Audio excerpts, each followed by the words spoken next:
বহু মরেছি আমরা, বহু খুন হয়েছি আমরা। এই দেশ মির্জাফরদের কারণে, জগৎ শেঠদের কারণে 350 বছর গোলামির জিঞ্জির আমাদের ঘাড়ে ছিল। আমরা মির্জাফরদেরকে আর এই ক্ষমতায় আমরা আসতে দিতে চাই না। যারা গজব আর লানত আর অভিশাপ টেনে আনবে, সাবধান হয়ে যাও। আমি রব্বুল আলামিনের পক্ষ থেকে ইনফরমেশন দিলাম, কোরআন পড়ে নবীজির হাদিস পড়ে দিলাম, আমার বানানো ইনফরমেশন নয়। বিশ্বাস যদি না হয়, দুই চোখ খুলে দেখতে থাকো, ইনশাআল্লাহ রেজাল্টটা এখনো চলছে, সামনেও চলবে, এর কোনো ব্যতিক্রম হবে না। যুগ পরিবর্তন আল্লাহ করে দিয়েছেন।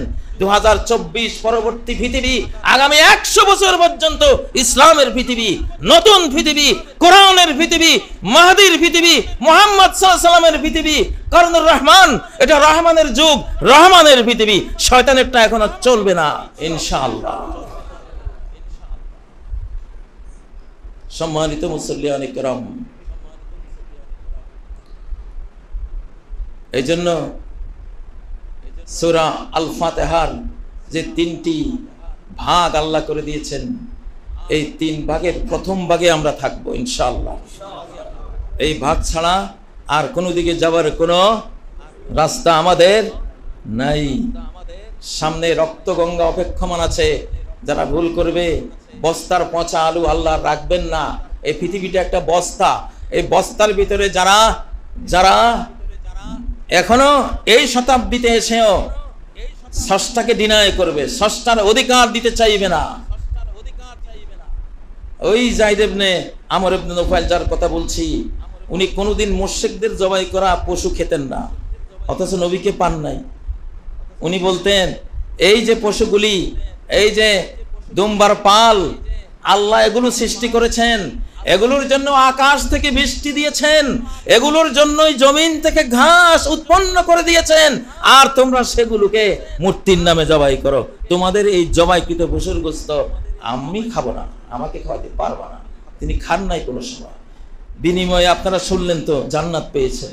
নবীজি তার জান্নাতে 2টি বৃক্ষ দেখেছেন, তাকে একাই একটা উম্মত হিসেবে মর্যাদা দিয়েছেন। আজকে যদি এই বাংলাদেশে আপনারা সবাই এটা মনে করেন, যেহেতু বিশ্বের সবচেয়ে বড় মূর্তি পূজারী দেশ আমাদের পার্শ্ববর্তী দেশটা, এবং সেই মূর্তি পূজা আমাদের উপর চাপিয়ে দিয়েছে। আমাদের বাংলাদেশের প্রতিটি শহরের চৌমোহনাগুলিতে, শহরের যেখানে স্থাপনা করেছে মূর্তি। কেন? এটা মূর্তি ভাঙ্গা ইব্রাহিমের জাতি, আমরা মূর্তি ভাঙ্গা ইব্রাহিমের জাতি। এই দেশে মুসলিমদের কোন এলাকায়, মুসলিমদের কোন রাস্তায় মুসলিমরা যেখানে থাকে সেখানে মূর্তি থাকবে? থাকতে পারে না। হিন্দু সমাজের যারা আছে তাদেরকে আমরা জুলুম করি না, আমরা কাউকে সংখ্যালঘু বলি না। আমাদের নবীজি কাউকে সংখ্যালঘু বলে যাননি। মদিনা ইনস্টিটিউটে বলেছেন, উম্মাতুন মিনাল উমাম, মুসলিমরা যেমন একটা জাতি, এখানে ইহুদিরা আছে তারাও একটা জাতি, তারা কোনো সংখ্যালঘু নয়। তারা জাতি হিসেবে তাদের এলাকায় তারা রাখতে পারে তাদের ধর্মের, কিন্তু আমরা মুসলিমরা মূর্তি রাখবো না মসজিদ রাখবো? আমরা মসজিদ রাখবো।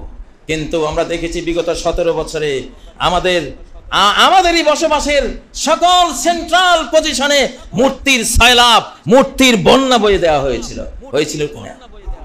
কেন করা হয়েছিল? এটা একটা সাক্ষী। কি সাক্ষী? যে মূর্তি পূজারী ভারতের অংশ। এটা যদি অংশ না হবে তাহলে এত মূর্তি কেন? ওরা পৃথিবীকে শো করিয়েছে যে দেখো বাংলাদেশের আনাচে কানাচে মূর্তি, তাহলে মূর্তি মানে কি? এটা ভারতের অঙ্গরাজ্য। ওদের বহুত বড় মতলব আছে, অনেক বড় অন্তর্নিহিত মর্ম আছে, সেটা বাহ্যিক বোঝা যায় না, কিন্তু ভেতরে প্রবেশ করলে সেটা টের পাওয়া যায়।